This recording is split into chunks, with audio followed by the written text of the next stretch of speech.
What is a fighting game major? These are tournaments that offer an outstanding prize pool and feature the best players from all over the world. They are commonly held by well-established franchises and are considered especially prestigious amongst the community. This is the definition for Tier 1 events from Wikipedia, but I believe it to fit well as a definition for FGC majors in general. As a competitive fighting game player, winning a major is a huge goal for many reasons. Legacy, money, and especially in today's FGC, clout that could lead to sponsors and followers to your social medias. Of course, winning a major is very hard, so many factors come into play in a huge open bracket tournament against the best players known and unknown. In this video, we interviewed 5 players who know what it's like to win big, in hopes that you'll gain the knowledge to possibly do it yourself one day.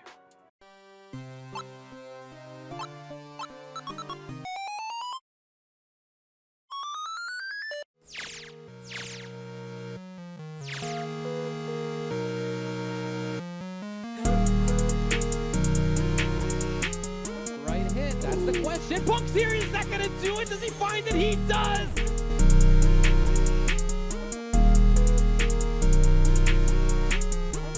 For hit. Easy pickup. That's safe.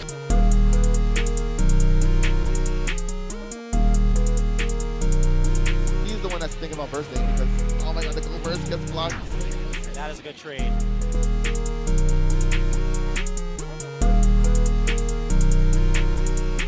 Can he get off his ledge? Oh, do you have your double jump? Yes, you do. Yeah. Oh, he still gets it! Oh my gosh! Wow!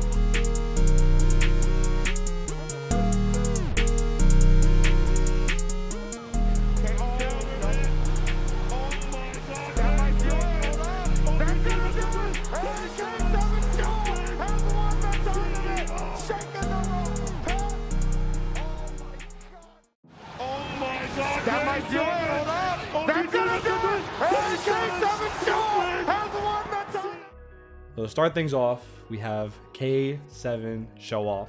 If you don't know who K7 is an NRS player turned anime / Guilty Gear demon, very well known for his Sub-Zero and Leo Whitefang, winning both a major in Mortal Kombat 11 and Guilty Gear Strive. So let's get right into it. Obviously I said MK11 and Guilty Gear Strive, you won in both. Frosty Faustings for MK11, Yep. and CEO 2022, or no, 2021 actually, sorry, Yeah. for Guilty Gear Strive. Which win means more to you out of those two, obviously? It's hard to put, wins like above each other, but I definitely would want to say Guilty Gear at CEO, just because coming from the NRS scene, being able to prove myself not only in the NRS scene, but to show people that I was good at another game. I think that's really like the statement that was made, and I thought that was like really hype. Yeah, I think the pop off and just like the energy coming off of like COVID and stuff like that, it was like the first crazy major. Yeah, bro, the pop off was legendary. It's definitely like I would agree too. I think both is like very special for you, but like yeah, the CEO just hits a little bit different just because of like this is like you said, putting yourself in another genre, or not another genre, but another style of fighting game, and just like the CEO coming off of COVID and stuff like that. Yeah, absolutely. Like the times are rough, especially everybody playing online and whatnot. Not many games having rollback, and plus, everybody like plays online, they get their wins, and no one really cares. But when you do it offline, I think it just hits a little bit different, Yeah, for sure. So, going back to each major, right? Did you have any special preparations for each major? Like going in, let's talk about Frosty first. So like going into Frosty, did you have anything like either before the tournament or like you saw the top 8 and say, okay, what could I do to secure the bag here? For Frosty, I would say I didn't really have too much special prep, just because a few of the people, like I was new to the NRS scene because that was my first fighting game and whatnot, so I didn't really know too many of the people that were there. So I didn't know really who to look out for. So it was a lot of like coin flip players. I was like, oh, who's this? Like, how good are they? Oh, this guy won this. It was a lot of uncertainty. So like what the preparation ended up coming down to was just me making sure that I had simple things down packed, like making sure I wasn't dropping my combos, making sure I had my pressure, tight, making sure people are not doing things that are fake, making sure I knew matchups when I, saw the characters and whatnot. That's probably what the preparation was on that side for MK11. So, one more thing for Frosty. You fought your teammate technically, right? I forgot his name. Yeah, Splash. At the time, we were teammates. So did you have were you playing against him a lot, or was just Yeah, we actually did play a lot. But I think playing in tournament is always going to be different. You could tell what people are going to do in casuals and whatnot. People might mess around here and there, but like when it comes to tournament, you can lose to anybody. So like even when it comes to a teammate, it's really just coin flip at that point. Like especially when it comes to someone that you play so often.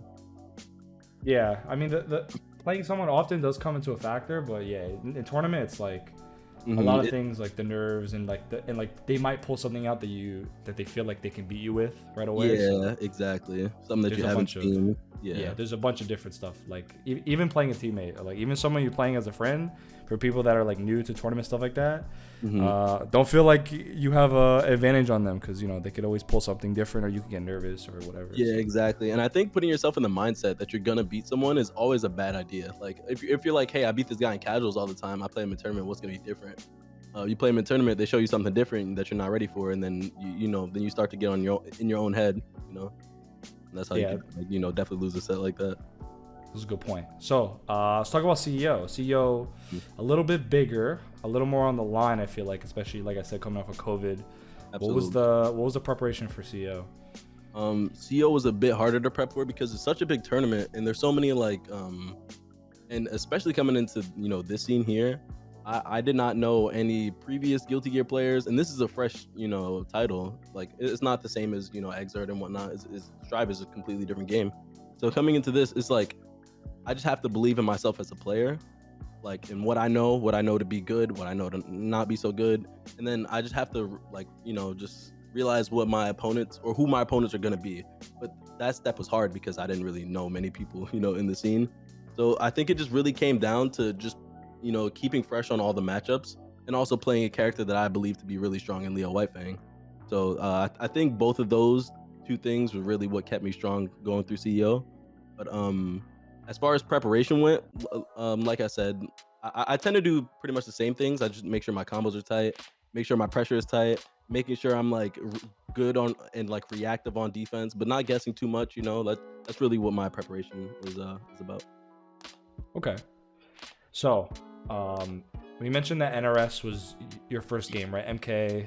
I don't know if you played Injustice or not. I did play those games, just not competitively. It just MK11 was the first. Like when I played Injustice, I had no clue about any frame data or anything, even MKX. But when it came to MK11, that's when I was like, hey, let me see what this frame data is. Let me see what the pro play is like. I started to look into it a bit. Okay, so from coming off of MK11, right, to now ArcSys titles, you played a few, but obviously Strive being your most competitive. Yeah. Is there a big difference in learning curve from NRS to ArcSys, or is it not as big as people think? It is a pretty big learning curve, just because of the way that the games are fundamentally structured. So for NRS games is they typically have strings, like combo strings and whatnot. So it's not really too creative as far as combos go, especially if there's a lot of recovery on a lot of the strings. But as far as Guilty Gear goes, there's a lot of freedom and creativity, so it's easy to freeform combos or just do anything that you think would work. Just have the idea hey, let me try this, I can do this, or let me see what this does, oh, I can do this too. But as far as an NRS game, the block pressure and the combos are a little bit tighter, and there's not too many options off of each. And the way you spend your meter in NRS games is different. Not every character has solid use of their meter. So some characters are really good with spending their meter for combo extensions or block string pressure, and other characters really just are not. But as far as Guilty Gear goes, you could do whatever you want with your meter. You can use it for combos, you can use it for movement and neutral, you can use it to stop yourself from getting punished when you do a DP, or when you whiff a button, or you can use it on defense with YRC. It's just so many options. I could actually sit here and talk about it all day, but I hope you're getting my point when I'm just saying they're just two different games.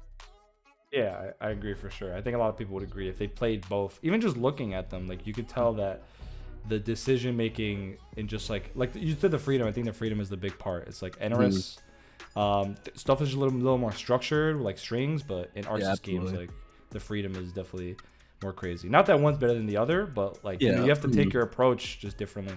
Yeah, exactly. Like in MK11, for instance, like things are so structured to where like if a matchup is bad for you, like for a character, there's things that they can abuse over and over that you simply don't have an option for. But where I find, as in, Guilty Gear, if there's something that a character can abuse against me, if I have meter or if I have burst or if I have, certain things that you can do that you can, circumvent the things that are actually really bad in a matchup, get you an upper hand. But it's just different, like you said. Yeah, that's good insight though. So let's dig a little bit deeper onto the prep side, especially the matchups. So in CEO, you fought Remy Celeste in winners finals and grand finals, if I'm correct, right? So which obviously Remy is a very good player, but I feel like most people didn't expect him to get as far as they did. But Axel, right, currently, even still right now, has a pretty good track record against the top tiers. For some reason, Axel just somehow is like fits very well against the top tier characters. So let's talk about the Axel matchup, right? What is your approach going into fighting that character? Because so first off, let's say this: what do you think Leo versus Axel is right now in terms of like matchup numbers? I think Leo actually does lose the matchup. I like if out of 10, I would say it's probably like 6-4. It's like slight disadvantage. It's not like anything too crazy, just because what Leo, like, his flaw is basically his full screen presence. He doesn't have much of any full screen presence. You could throw your projectile, but like Axel punishes that. Also, Axel just beats you kind of in the mid range and in the air as well. His buttons are just simply better than yours. But once you're in, you win, obviously, right? So it's really just about getting in. But and speaking on Remy Celeste, he is a very good player, but when it comes down to it, it's like when I was playing him in winners finals and grand finals, I was starting to see that I'm not playing against Axel anymore. I started to play against him. One thing I did notice was that he gets shimmied really badly. He gets shimmied a lot. So I was really just shimmying him. That's how I kind of like adjusted my game plan to get the win on him. Okay, so yeah, I mean, yeah, sometimes you got to do that, especially in the big time. You got to really dig deep and see like what is the player specifically doing, because you've done exactly because you've done your prep, right? Yeah, absolutely, definitely done the prep. I learned a lot about the matchup as well, like certain things I could punish, and then but when it comes to learning matchups, you have to understand what you can do in certain situations and look out for it when the opponent does it. But if the opponent does not have it in their like in their muscle memory to do certain things, then you can stop looking out for it. You can start to make these reads or these risky plays once you can see how they play, and that goes back to playing the player and not so much the matchup. Yeah, I think a lot of people could be over obsessed with the matchups, and like tier list is always a big thing. It's like, oh, this character beats this character, yada yada yada. But like when you want to win big, you have to look beyond just the matchup and like really, like you said, you have to see what is in their toolkit, like what does this player use, and then you have to know how to beat those things, right? From like all aspects of the character, and then you pick and choose what the player is doing. You got to fight around. Yeah, exactly. You said it actually just perfectly. I can't even add on to that. That was perfect. Okay, the big question I ask everybody, which is obviously the purpose of the video. What advice would you give to someone trying to win their first major? So I want to preface this in saying this is somebody not like brand new, someone who's on the cusp and be like, man, I feel like I could win, but I need what's the advice? How do I win the first major? I see. That's an interesting question. I've never even really like gave it some thought, but let me think about what I would tell myself if I was trying to win my first major. You know what? I think it's important to realize that you're playing to have fun. So don't stress yourself out too much, because if you're sitting there stressed, oh, I gotta play so and so next, like oh, I gotta play like Punk next or something. You're gonna stress yourself out, and you're never gonna beat these big names or anything like that. If you just think automatically going into a set that you're gonna lose, never think that. You always have to just go in and play the game and have fun and expect to win, because you're there to win, right? You're there to compete. So that's one thing I would tell you. Whenever you're playing against like a high level player or a top level player, they're just like you, bro. They have the same controller in their hands or hitbox or pad, whatever it is that you play on, but they're playing the same game that you're playing. So go into it just assuming you're gonna lose. That's number one. And number two, just make sure that you're not dropping things that you should not drop. Make sure your pressure is tight. Make sure you know all your matchups, that you're not losing to lack of matchup knowledge, because that is the worst thing to ever lose to in tournament. Like, especially if like a new DLC character comes out and like you play in tournament, you're like, oh, I didn't know anything about this character, and you just lose. That hurts also. So I would just say stay on top of your matchup knowledge as well. That will really help when it comes to winning tournaments or winning your first major. All in and does not pay off for her. LK taking it with a perfect. Ends Don's run, but you know, that was very entertaining. Yeah, Don still have. All right, we have LordKnight. It's a little weird saying the full name, to be honest. I just call you LK or Steve for how long I've known you for. But if you don't know who LordKnight is, he is a fighting game veteran, an Arc System Works legend. Has been playing fighting games for a very long time. I've even witnessed you winning a few of your majors, Guilty Gear, Blaze Blue, etc. So, as someone who's won and played in majors since 2009, how do you feel competition has evolved in the FGC since then? So it's certainly different than before, I would say. I mean, frankly, every scene was smaller, especially if you're talking about like the first time I ever won anything. Like at that point, it was like a big event. It was like 80 people or something. But like today, that's like nothing, right? It's not. Most people wouldn't call that like, oh, you won like a major event like that. There's also there's more games, there's more players, which means more competition, and then information travels faster too, so people learn the games faster. So I feel like there's less like a lot less someone wins with something no one knows about. That happens a lot. That happens way less. Basically, I don't want to say never, because it definitely does happen, but like it's not a lot compared to before.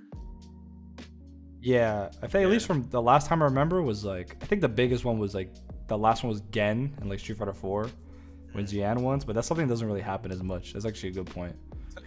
And like, it definitely happens in every game, but the thing is like, once it happens, people are like, all right, is this like something that's ridiculous, or is this player super ridiculous? It's a one-time thing. Did we actually underrate this character? And then like the discussion moves like really fast compared to before, I would say. I think it happens like every game. It actually happens at least once. Yeah. Yeah. So, like I mentioned, 2009, right? It's a long time ago. Coming from an era where there was basically no online play, right, to now where online tournaments have pretty big prize pools, large amounts of players are online as well, just playing like 200, 500-man tournaments. Would like online majors carry the same weight as offline ones now? Like if someone were to host like an online quote-unquote major, would it still have the same weight? I think that challenge would be on the person who's running it, right? Like they were trying to make I mean, and I think they did a good job of it too. Levo, kind of like one of those things. And like your whole goal, I feel like as a TO, if you're gonna go that way, is like you have to make people care about it and reference it as like something that's like important and an accomplishment. That's like the main thing that matters. If enough good players enter, I think it definitely matters, especially if we're talking about one of like the rollback games where, you know, connection is still a factor, but you can play against people who are further away than normal. I want to say that personally though, I find it hard to be motivated for those type of events, besides like the things that qualify for like offline stuff. And like I feel like if I don't stream it, I don't even want to play, like because you're just alone in your room. I think it sucks, honestly. There's no energy. You're just there, you play your games, and like that's it. When you stream it, at least like you can make it like offline, because offline has like a special energy, because there's all those people there watching, and like online it could happen, but like they're not. There's a difference when they're like physically there, I feel like. And that's the big thing for me, outside of there being good players. Yeah, I think the energy especially, right? Like it feels more weight, at least right now. Maybe you'll get to that point, but the weight, it doesn't beat offline weight. Mm-hmm. So for you, right, what major win has been the most meaningful to you out of all the games you play, out of all the tournaments you've won? Honestly, probably the first one, because I don't know about other people. I have a feeling like when I think about other players that like before it happens, people are like, oh, it's only a matter of time. This person's ridiculous type of thing. But like the first time I won a major event, I think literally nobody thought I was gonna win that day, and it just happened. Like by the end of the day, people were like, wow, like of all the people who could fucking win this dude won it. Like you ever like look at results for a major and you see like who won, you're like, how the fuck did that happen? Right? Like, for real. We don't have to say names, but like just for real, right? I'm sure that's happened to you. That has definitely happened to me in the past. But then usually that person maybe just wins the one time and then doesn't happen again or something. But like after I won that event, it's like the limiter came off, and it was just time. It was time. Yeah. But it was important. It was super important to me. Yeah, I could definitely recall that. It definitely happened to me, and just I think for the most part, it does lead to something greater, like the limiter coming off for a player. But more like more often than not, it's not just the one time. Usually, it's more than one, which is good. I mean, no. That's what I'm saying though. It can happen the one time. That's what I'm saying. Like for the reason why I said it like that is like there are times where it's like someone wins something out of nowhere, and then like they might not perform like that ever again.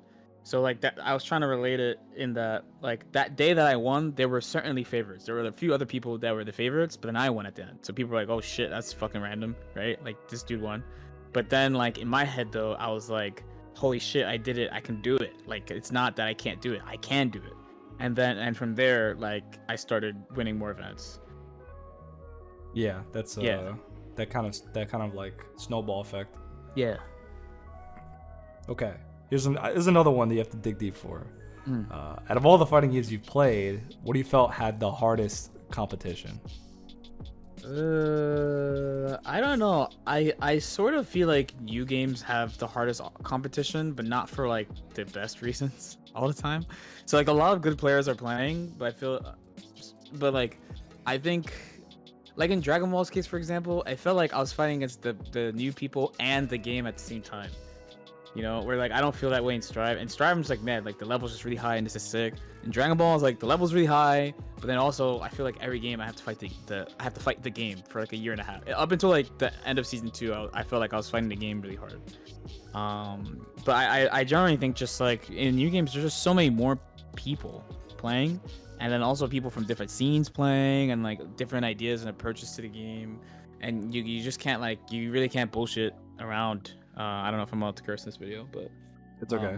Yeah. Okay. Good. You got the meme. You're not okay. Spoiler. You're not for. I'm probably not gonna put you first. So okay. That time limit where someone has to say a curse is probably gonna be way past. Okay. Yeah. But yeah. Like I just think so. Like in the past, it was also hard. It's not like it was hard, but like I feel like there are things I used to do that I think would be inexcusable today, like getting super hungover before a top 8 and shit like that. Like I would never do that today, because you're just not gonna perform at your best when you're doing that type of stuff. But since there's more competition, you have to make sure you're just really well put together for when you're playing through that top 32, top 16, top 8 type situation. Yeah, I think, like I said, you're the first one I'm talking to, even though you're probably not gonna be the first on the video. But I am curious to see who else is gonna say that. That's kind of responsive, like you're also fighting the game on top of the player. From all the other players I'm gonna talk to, I am curious if anyone else will mention that. 'Cause I do have that same feeling as well at times. Yeah. But I don't think like that for Strive really. Like, by the way. But for Dragon Ball, it was a thing forever. Basically, up until I played Team Gohan, GT, SSJ, I was like, I'm fighting the game. I'm fighting the game like all the time. And then in season 2, when I switched to GT, not when I switched to GT, when I switched to Team Gohan, I was just like, well, this is just the game, so this is what I have to do. And then like I was like a game from winning Frosty, basically. Okay. Yeah. So the final question. This is the question I'm actually asking everybody, by the way. What advice would you have to someone trying to win their first major? Don't hyper focus on it too much, actually, because this is the issue. This happened to me a few times where and it doesn't help the shit that people ask you. So people will be like, So let's say you're like a well-performing player, and people come up and be like, "Are you gonna win this today?" And you're just like, I don't know. And they're like, "Oh no, you're gonna win, right?" Like, don't just ignore them. Ignore them, and just show up and do your best. I know it sounds like really generic, but just in the moment, you just have to exist in the moment while you're doing that thing. If you walk into a set, like let's say you're looking at like your potential run, and you walk into a set being like, I'm gonna beat this guy for sure, and then like they beat you the first game, then you're gonna be all mixed up mentally. Your mental's gonna be off because you had this perception of what was supposed to happen. So just don't worry about what's supposed to happen, and just do what you came to do and do what you prepared for, and just focus on the moment, and don't worry about winning the tournament until the tournament is over, basically, is the way I would put it. And your mental will be so much better for it. That's the question. Punk's here. Is that going to do it? Does he find it? He does. Punk takes CPT NA East. And So, if you're in the FGC, you should know who Punk is. Punk is easily one of the best Street Fighter V players of all time. In my opinion, some of the best grounded neutral in fighting games, and is just one of those Swiss Army knife players in the FGC. In any fighting game he joins, easily a threat in any tournament. I appreciate you coming in, doing this for me. No problem. So, like I said, one of the best SF5 players. You've won a few majors, to say the least. What is your most memorable win in SF5? Most memorable?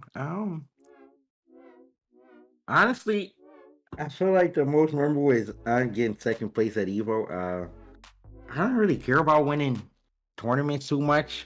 I just only want to win Evo. So like getting second place at Evo for me is way more memorable than any of my wins. Fair enough. I think that year was you were like pretty much unstoppable up until that point. But even then, it was that was quite a year for sure. I remember watching that. I mean, SF5 was like probably at its peak at that point. It was pretty early, right? It was like season 2. Season 2, right? Yeah. That season was cursed too. But you were pretty much unstoppable at that point. That was a good season. So in terms of other fighting games, right? You've dipped into so many fighting games already. Do you have like an archetype of character you always go towards, or you play whoever you like regardless of the game? Funny that you say. Honestly, I never really thought that there's like, I don't really think there's like an archetype that I like. Honestly, I'll play whatever character I think is the coolest, but for some reason in every game that I play, it's funny that I realize I usually play the second main character, or like that's usually like my favorite character, because in Street Fighter, Ken is my favorite, and in Blaze Blue, my favorite is Jen, and Tekken, my favorite is Jen. So I'm like, why is it like they're all the second main characters in the game? So that's kind of like, I feel like it's not a very big coincidence. It has to be something there that I just don't really realize. But yeah, so I think it's like maybe it's just something about the second most important character in the game that just attracts me to them. They always honestly looks the coolest of all the characters in the game, to be fair. And I honestly just like the coolest looking characters. The coolest looking male characters are usually what I go after. It's very rare that I'll play female characters. I'm not a big fan of them because they're always mad cheap and broken. So I like to play the males because they be fair, and it takes more skill to win with them characters. Fair enough. Yeah, I guess probably subconsciously you have a little bit of a bias. You played Ken in SF4, no? Yeah. Okay. I don't know why. I actually know I remember that. I think I played you like maybe a couple times. That's like the deep lore right there if you didn't know. Like I do remember you played.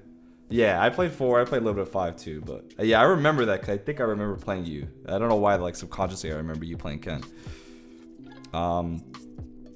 So another aspect, especially you seem to bring in every fighting game is the smoke, the trash talk, right?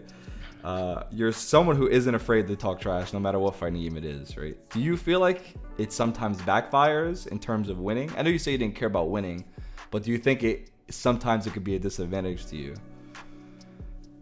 Um, I mean, you know, there's the plus and the minuses, of course. I mean, for me personally, it doesn't like do anything. For me, honestly, it makes me I'm more hype and like, you know, I really want to do it, you know, like whenever whoever I set my or whoever I'm talking trash to or whatever it is, like it makes me want to go out and really accomplish that thing when otherwise maybe I wouldn't really be as motivated to. But when there's a little bit of trash talk, it definitely motivates me a lot more. And the bad thing about it, of course, is the fact that if you do lose, you know, you get all the backlash and it becomes really bad. But that's why you just got to make sure you don't lose.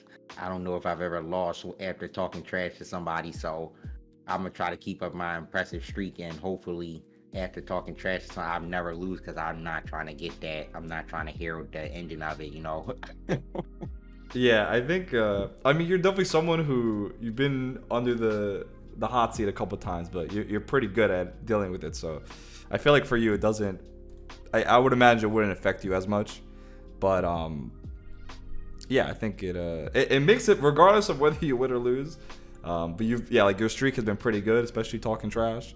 It definitely makes it more entertaining to watch, regardless. Whoever's being rooted for, it still makes it so much fun to watch. So whether Dragon Ball SF5, it is entertaining as fuck, I must say. So let's talk about the future, right? I don't know how much you've thought about this, but Street Fighter 6 obviously on the horizon, probably maybe in a year or so. Is there some things that you want to see from Street Fighter 6 in terms of gameplay? Like maybe like one or two things? Usually like for me, when there's new game, I never really care about the gameplay, because honestly, my favorite thing about Street Fighter games is how different every last one is. So the only thing I want Capcom to do is just put something new in the game, new mechanics, something different. You know, in Third Strike you have like the parry system. In Street Fighter 4, you have like the FADC Ultra system. In Street Fighter 5, you have the V-Trigger system. So like every game, they kind of just go with something different, and it's fun and unique. So for me, like that's what I want from Street Fighter 6. I just like to see the new mechanics and whatever new random stuff they got for us. That's always what I like to see more than like anything returning. I don't want anything to return, honestly. I want new things all the time. So I'm just looking forward to the new mechanics that they add in the game, hopefully. Yeah, I mean, pretty much you're right. Like every Street Fighter is so different. I think that appeals to me too. I always give every Street Fighter a little bit of a shot, because the gameplay is just so much different in every one. Like you said, from FADC to the V gauge. So I am curious to see what they're gonna come up with, because it is crazy. I don't know how many more ideas they can have. To be honest, it's coming. For me, I feel like it's kind of hard to figure out something else. But they make video games, I don't, so I'm sure they know what they're doing. But yeah, regardless of what people say about Street Fighter, it is impressive that they do come up with some completely out of the box new idea for a Street Fighter game. Okay, so this final question I've asked everybody, because it is the important one. It's the main idea of the video. What advice would you give to someone trying to win a major? So I do want to preface this as somebody who's, you know, on the cusp, right? Not someone who's like new, but someone who's like right there, but they don't have the secret factor to win. So someone who's like you, who've won quite a bit, what advice would you give them? Honestly, I know people probably will, you know, they think that this is not the best, but for me, at least it worked for me. I can't say it worked for everyone. I think if you aren't confident in yourself, like I don't think if I wasn't as confident in myself, and from the very first tournament I went to, I thought that I was better than every player there, to this very moment right now that I think I'm better than every player, I feel like that's honestly the driving factor that keeps me, because when I go into tournaments, I'm just like, when I sit down and play, when I lose first games, I always tell myself, I'm like, bro, there's no way I'm about to lose to this dude. He's not better than me. And then like something in my head just starts to click, and I just start playing better and better. So for me, honestly, confidence is like, that's the greatest thing. Like once I start thinking I can't beat someone, I don't think I ever, like moments, like there's definitely moments where I'm like, I don't think I'm ready for this person, and never win in those moments. But when we come and play again, and I know that I've played them before, and I felt how they play. I'm like, okay, he's not really better than me. I just didn't have the confidence last time to win. And when I start getting the confidence in myself, I feel like that's when I'm playing my best. So I would always tell people, just always believe that you are the best player at that tournament and no one is messing with you. And you can still be humble and stuff. People will call it cocky. You shouldn't care about other people's opinions. And if this was going to help you, then you got to be as cocky as possible. And at the end of the day, only your opinion really matters. So if you cocky and you win in tournaments, it don't really matter what no one else think. That's how I see it, and I'm gonna live with that for the rest of my life, or as long as I play fighting games or anything you do in life. Honestly, I think that confidence is a big thing, no matter what it is. Yeah, that's a very punk answer. I'm glad you said that. I didn't expect anything less, to be honest. It's over. And we have your Thunderstruck 2019 Dragon Ball. Welcome back, Dekillsage. You've been on the channel already. If you haven't seen the video he was on before, talking about Project L, the link is in the description if you want to check that out. But Dekillsage, if you don't know who he is, in my opinion, one of the best team fighting game players on the planet, well known for Skullgirls and Dragon Ball Fighters. Also played a couple anime games here and there and some Marvel vs. Capcom. Welcome back. What's up, my boy? How you doing? What's good? No, I'm chilling, man. I'm out here. All right, let's get right into it. So, what was your first major win, and how'd you feel about it? Because I don't even know, to be honest. I tried to do the research, but I couldn't pinpoint what was your the first W. If it's major win, it was Skullgirls at EVO in 2014. That was the first major I won. Okay. Damn. The first with EVO, huh? That's a big one. Yeah, I mean, I've been to majors before. SGA has like small tournaments, so I wouldn't call them majors, but that one was like a really big one. So that's like my first major win. It felt great, like a pretty emotional moment for me and a lot of the homies. It was a big win for me. I'm not gonna lie. Well, I mean, you guys are gonna be watching if you're watching the video, obviously, I'm gonna put it on the screen now. For that, I gotta pull up a couple of the good matches, so that's definitely gonna be on there. Yeah, but it's definitely on YouTube, so that's huge. I didn't even know that. So, between Skullgirls and Dragon Ball Fighters, like I mentioned, right? What was more difficult to win? Because you've won majors in both, technically. So what was more sweaty in terms of winning? It was harder to win in DBFZ, mostly because when I won in SG, it was like basically the learning period of the game.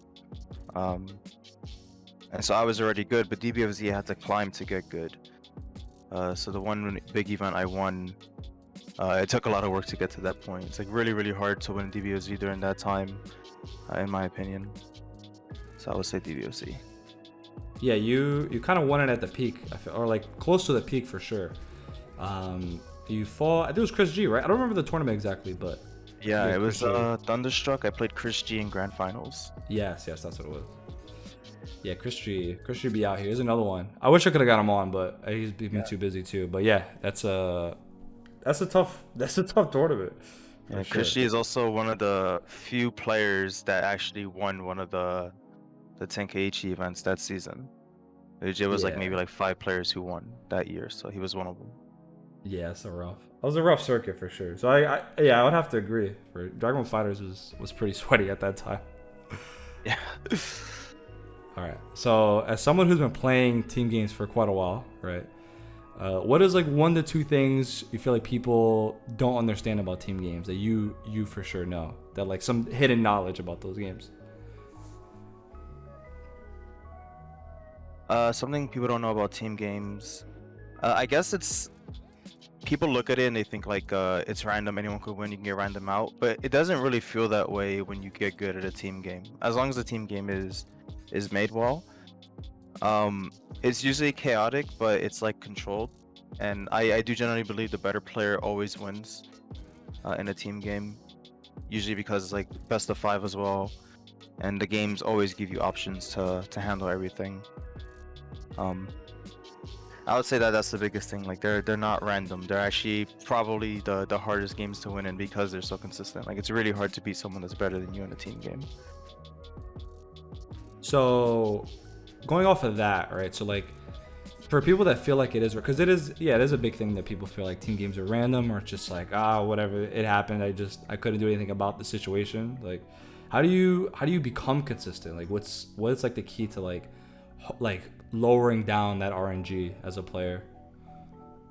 To be consistent, there's a few things you can do. There's two main things you can do. One, you can just play a lot. Team games require you to kind of freestyle on the go, to kind of push every advantage that you have. And in team games, because it's usually so open form and free, you'll usually get put in a scenario that you've never seen before or get a hit that is uncommon, things you can't replicate in training mode. So one of the things that really helps is just to get a lot of matchup experience, just so you know what works at every point. And the second thing is obviously repetition. I think repetition for any game, including team games, helps a lot. You do something enough and it just becomes automatic. And you really need that consistency when you're playing anything competitive. You want that consistency, you want that repetition, so that when the scenario comes up, you're just like, you're not like, oh man, like I'm afraid to go for the thing because I didn't practice it. But no, like if you practice like even like 15 minutes a day practicing one thing, throughout the course of 15 minutes, you'll probably practice it like 100 times. Do that for a month and that would be thousands of times you've done it. So I definitely think repetition is like the #1 thing that you need. Yeah. How do you feel about replays? So like going back, because like, you know, sometimes you can't play all the time, but having the replays there to see like what to correct. Do you feel like it's good in team games as well? Having replays for team games is good, but I think the matches are so like it feels like every set you play is different. Like there's so much things that can happen in a match. If the game is like a little bit more open, like SG for example, watching replays can teach you about like a mix-up, or you can learn like how you're getting hit. But I would say it's not the #1 thing you need to do. Like I think experience more so than replays, because I don't know, my experience with replays is bad, because every time I go look at a replay, I kind of fixate on what happens, and like they never happen again, and then I explode. So I'm not a fan of replays personally. But I think a game like maybe like DBFZ, where like things are more like I guess one-dimensional, like you do your thing and you run it every time. You just only have to know some of the neutral game interactions, not so much as the like little intricacies like push blocking and stuff like that in the neutral game. That I think it is more helpful there. This is just watching replays as well. I'm hoping eventually every game gets like the Guilty Gear, put yourself in the replay, because then that would be a different story. But just watching them, I think it's okay. I don't think it's the most important thing. All right, some good points for that. Yeah, I agree. I'm actually gonna talk about that in another video. That Guilty Gear replay thing, that is so clutch. But we need that. Yeah, that's a crazy feature. So going back to Skullgirls, right? So you're a huge influence in Skullgirls. You stream it all the time. You streamed it for years. You played for years. It's a pretty intimidating game, at least for me, someone like me, especially. Even like, you know, I play fighting games for a very long time, but that game is pretty intimidating. But for someone who hasn't played fighting games very long, I can't imagine how they feel about it. How do you get new people to try to have interest in the game? So there's a couple of methods I use to try to get people interested in Skullgirls. I'm like one of the main streamers for the game right now on Twitch. There's like a whole other thing when it comes to fighting games with visibility. Visibility is important, and so when new players come in, I try to host like open lobbies, beginner lobbies. I try to give them advice so that people can get the experience they need to kind of get their foot in the door. I think it's really important, because especially if the game is old, you can't really expect new people to stick around unless they're really dedicated, because the people they're playing are just way better. So I try to get the people that are interested, that are new, to play against each other. And then hopefully that'll help them get to a level where like losing is like not as bad, and they can just like just focus on improving because they got through the door, right? Another thing I try to do, I just try to show off like the cool things you get to do in the game. For me personally, one of the things that gets me in games is just seeing cool things to do. Like I love like cool combos or like crazy sequences and stuff like that. It makes me want to try the games. Even if I don't end up liking them, I usually try them because of that. So I usually try to put out like crazy content for the game, like in terms of like combos or sequences. There's like something like wacky about the game, in hopes that people are just like, yo, that looks interesting, I want to try it. So those are the two things I do. Yeah, I think it's a huge factor. Like in any game, every time I talk about somebody or talk with somebody that's like, even for anything, like any like FPS or whatever, it's always like, I want to do the cool shit I saw in a video or whatever. So yeah, I think it's a big thing. And Scorpio is a good game for that. There is some wacky stuff that happens in the game that's pretty cool, and just characters are dope as hell as well. All right, time for the final question. This is the big one. I've asked everybody this. What advice would you give to somebody trying to win their first major? So I do want to preface this is somebody who's like kind of on the cusp, right? It's not like a beginner. So like they're right there, right? So like what do you tell them? To win your first major, it is so hard. I think most of us will go through playing fighting games with like never winning one or getting close. I was fortunate enough to be able to win one or two in my time, but what's helped me the most is not being so worried about winning the major. What helped me the most is focusing on improvement, repetition, like I said earlier, just being ready to do what I want to do at all times helps a lot. Every time you go to any event, like losing hurts, but it's not about winning or losing at the end of the day. Like only one person wins. Like every single other entrant can't just feel like dog water because like they didn't win. Like one person wins at the end of the day, right? It might be you, it might not be you. Take like your losses and try to learn from them. See what you need to improve on. Like if you drop the combo, or like if you got hit too much, you have bad defense. Like these are things you can work on as you gradually try to improve and try to win your first major. And I would say the other thing, and this is really hard, you will come across players who don't play the game the way it should be played, quote unquote, and you're gonna have to accept that, and you're gonna have to figure out how to beat them. And sometimes you're gonna have to play their game to do it, and just know that if you can't get past that hurdle, I don't think you'll ever win a major. That was one of the hardest things for me to do, is to just accept that like the person I'm playing is just, they don't care that we're playing like DBFZ. They're playing their own game. Like Chris G was the biggest one that taught me that. It's just like, I'm not playing DBFZ when I play Chris. I'm playing Chris. That is really hard to do, but it's like something like you should like take the time to think about. It's like when you play people, like, do you play the game or do you play the person? And then you go from there. It's the spike, and there you have it, ladies and gentlemen, Dabuz. All right, so we have Dabuz. If you've never heard of Dabuz, you definitely should have. He is a Smash Bros. Legend. He's been competing for over a decade and is currently on Team Liquid, a big-time sponsor in esports. He's also a huge fan of traditional fighting games as well. He's played Guilty Gear, Street Fighter, Grand Blue Versus, etc. Thank you for being here. I appreciate it. No problem, man. I mean, I love like just competitive games in general, right? And Smash FGC, you know, it's obviously different scenes, but there's a good amount of crossover. You know, I wish there was more, but both of those, you know, require a lot of time and effort to get good at. So it's really hard for like a Smash player to like play an FGC game at a high level and vice versa. Yeah, so first question definitely pertains to Smash. You, like I said, you play for a decade, so you've played a lot of Smash games, right? Out of all the Smash games you've competed in, which one is your favorite? I like Smash 4 the most. I played, for reference, Brawl 4 and Ultimate competitively, and then I played like other random games kind of on the side, like PlayStation All-Star Battle Royale and Nick All-Stars and Rob's Ether. But the reason I like Smash 4 is it just has the most footsies of like all those like platform fighters. It's a bit of a more slower, methodical like type of game, a lot more strategy, where Ultimate is a bit more of like an execution test, which is, it's a great game, but it's not as much as my vibe, like an execution, like 50-50 type of game. And then Brawl is just a bad competitive game, and other platform fighters just aren't as good. Okay. Yeah. I don't know. It feels like 4 and Ultimate are like the big two, obviously, or Melee, I guess. Like, but I feel like people that are still competing, if they're not playing Melee, I feel like it kind of boils down to those two. Yeah. I mean, 4 is basically dead now. Like it, honestly, DLC kind of put the nail in the coffin for that game because he had a couple really overpowered characters with Cloud and Bayo, and most people do like the pace of Ultimate being a lot faster than 4.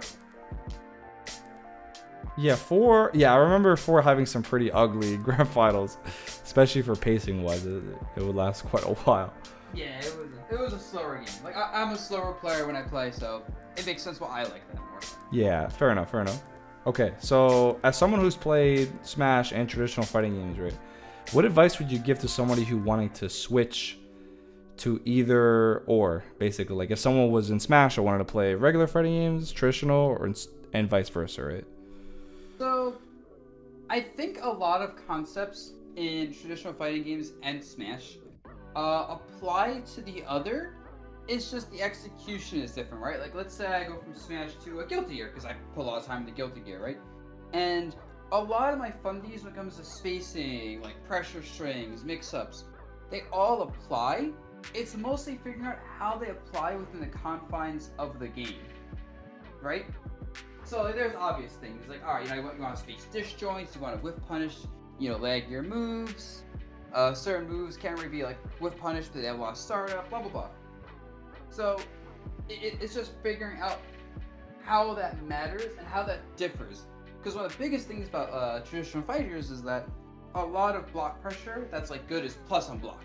Because jump squats tend to be quick. There's no like shield drop frames like in Smash. We have like 3-frame jump squat, and then like you have shield drops 11 frames in Ultimate. There's none of that stuff. So in Ultimate, something that's minus on block might be extremely good for pressure because of like out of shield being kind of weak compared to FGC where it's like, oh, you moves minus on block. That means it's your opponent's turn, unless you have some sort of like Gatling that doesn't make it minus on block. Yeah, it seems like for now we'll see. Execution in fighting games is definitely becoming more linear, like kind of like Smash in a way, like more directional than straight up inputs. But yeah, that's a good point though. Definitely the execution, like, but there's a lot of things that carry over. Yeah, I would lot agree of concepts. Like that's why I think if someone who's good at like Smash or fighting game were to really put time into the other one, it's a bit of a learning curve, but they can definitely do it. I will say, I think it's easier to go from Smash to traditional fighters, just because traditional fighters, in my experience, seem to have less mechanics to work with than Smash in general, and I don't want to say better resources than Smash, but because there's less mechanics, and like there's not 80-ish characters in most traditional fighting games, there's less you have to pick up on. Where you want to go from a traditional fighting game to Smash, there's so much you have to learn just off the fact that there's 80 different characters, not even getting into like stages and all these other things. Yeah, that is good insight. I could see like how, especially with resources and like training mode stuff like that in Smash is definitely not as good. Oh yeah, for sure. Training mode in FGC games being like good is such a big deal. We have mods for training mode for Ultimate. Okay. And still they're kind of janky, annoying to set up, and like it's so much harder to use it than like just a recording feature and like frame data and all this stuff that you can find for FGC training modes. At least ArcSys games. I can't speak for like Capcom and like NRS games, but I think those do have good training modes too, if I remember correctly. It's just been a while since I played them. They do, for sure. SF5 is, in the beginning it was pretty rough, but up until this point is very good. And the NRS, they give you the frame data right off the bat. So, I mean, yeah, Smash one's pretty rough, to be fair. But that is good insight, though, for sure. So, if you are a Smash player, from the buzz, definitely going into traditional fighter seems a little bit easier than the other way around. So, excuse me. What skills from Smash Bros. You think? Well, we kind of talked about this already, right? About what translates from other fighting games. Mm-hmm. But what is there anything else that people wouldn't expect, like as a Smash player, that you went into traditional fighting games thinking like, actually, this kind of translates pretty well, skill wise. I wouldn't say this is something you wouldn't expect, but I think mind games and mentality, right? Because, and this actually like transfers between like almost any competitive like sport, whatever, anywhere. Is just the ability to kind of tell what your opponent's gonna do and what mind state they're in. Being able to tell like, okay, is my opponent a little bit nervous? Are they panicking? Are they confident? Are they like a more like aggressive player? Are they more like sit back and punish? Like when you're playing fighting games, you know, so much of it is that the communication of you and your opponent, and being able to recognize those signs of how they're trying to communicate with you and how you're supposed to respond is a hugely transferable and amazing skill. You know, it's why I actually think a good example is, you know, me playing Guilty Gear. I haven't played much traditional fighters, like, compared to, you know, tournament players, right? But because I have so much experience playing Smash in tournaments, I started playing the game and I was immediately able to jump in and say, oh, what are these people doing? What are their habits? What are their tendencies? How do I punish them? Yeah, oh yeah, continue. And at that point, it's just a matter of 50-50ing them and, like, winning those 50-50s based on those player habits, even if my fundies aren't as good. Yeah, that's pretty true. I think just the experience you have from like being a top player in Smash and playing for forever, it's like that will always translate no matter what you like. Even in other video games, I would like, if for some reason you ever to play other games competitively, like you just having that knowledge, like in tournament especially, is pretty big. You can't really gain that from any one game. You just have to play for a very long time. I also think composure is another big thing. Like, just being able to like not fall apart as a person when you get pressured is a huge thing. That if you can do that in one game, you can do it in any game. Because so many people, right, you hear this all the time, will say, I'm so good in friendlies, but I stink in bracket, because they don't have that composure. Yeah, that's the big thing for a lot of players. I know people personally that definitely have that issue. Mm-hmm. It's tough to get over, but I mean, if you want to win a major, that's one of the big things you kind of have to figure out. Probably. And speaking of which, yeah. yeah, and speaking of which, right? I've asked everyone this question. This is the big question for everybody, right? So, what advice would you give to someone trying to win their first major, regardless of whether it's Smash, traditional, just like what if someone came up to you asking, "How do I do it?" What's the answer? Obviously the main thing is practice. Like, you know, get better at the game, learn stuff. But the other thing is preparation. Both preparing, like being ready for what you're gonna fight. Like, you know, there's a good player at a bracket to watch out for. For homework. Have a game plan versus them. If you know as a person you have like a certain ritual you do that makes you feel good. Like maybe you like don't practice the day before an event to just calm down. You know, make sure you're in a good mindset. If you gotta dress well because you feel better when you dress well, that kind of stuff, right? Like, so much of winning a tournament, when you're on the tournament, like, stage, in the bracket, is just how you're feeling in that moment, mentality. Because once you're at that major, you know, all that practice you did can go down the drain if you can't execute it in bracket for whatever reason. And if you need to, like, study stuff and, like, prep last minute, honestly, it's too late. You gotta do that in advance, I think.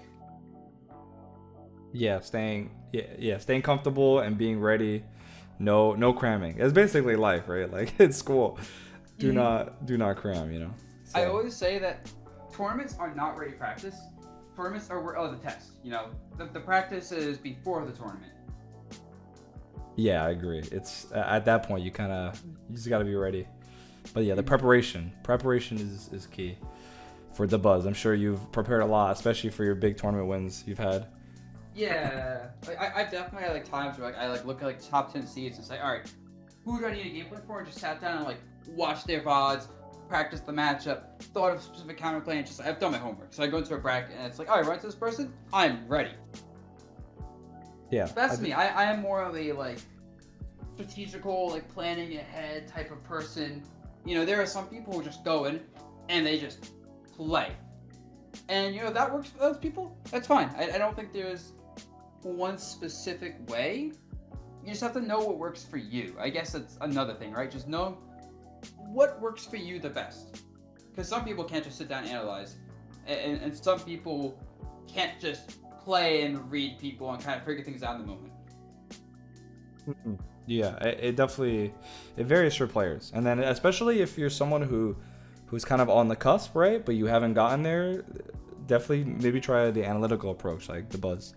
That might work out for you. If you're someone who just plays, maybe take some time to see. If you're a strong player, you're getting top 8s, see who's in that top 8 and try to break it down a little bit better than you have in the past. Yeah, it's so important to be well-rounded, I think. Like, Because especially if you're like someone who doesn't do one of those things, and then your competition does, you could just get blown up by someone that did their homework on you because you didn't do the same thing versus them. Thank you for listening through these interviews. It took a lot of time to plan with all these players, so huge shout out to all of them taking time off their busy esports lives to make this happen. I hope you learned something here today, whether you are on your own journey to win a major or to just see the headspace from these incredible players. We'll catch you in the next documentary. Take care.